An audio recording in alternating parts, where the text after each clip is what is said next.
Maranata, Senhor te viniendo, de 6 de januari, e Welt te mundo. Vai e hasitura nacional discípulo de mim, e batizanan de nome de Tata, e de Iu, e de Espírito Santo. Mateus 28, versículo 19.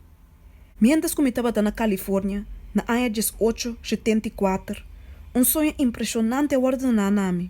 Meu sonho que algum ser humano na Califórnia estava reunido em concílio, considerando o melhor plano para elaborar durante a temporada que estava vindo.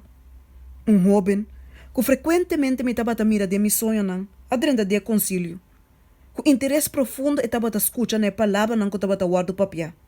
E depois, papiando com consideração cauteloso e com autoridade e de segurança, ele avisa, está na e publica de forma parte do conuco de Wendrive do Senhor. Não me entende a mensagem de advertência.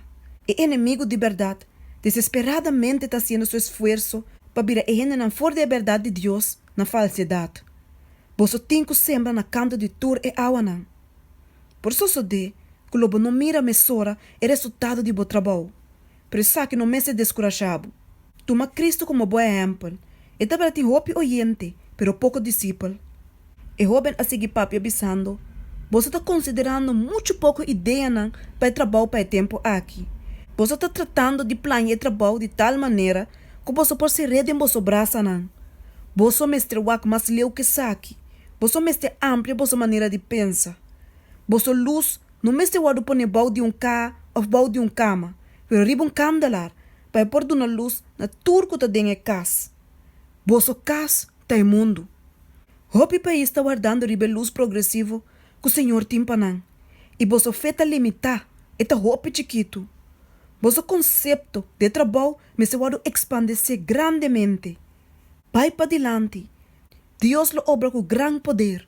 Se você cana de toda humildade de mente dilante de Deus. Não te fé para papi de impossibilidade, não. Nada não é impossível com Deus. A luz de reclamo na obrigatório de lei de Deus me certeza o mundo. Tempo está cortico.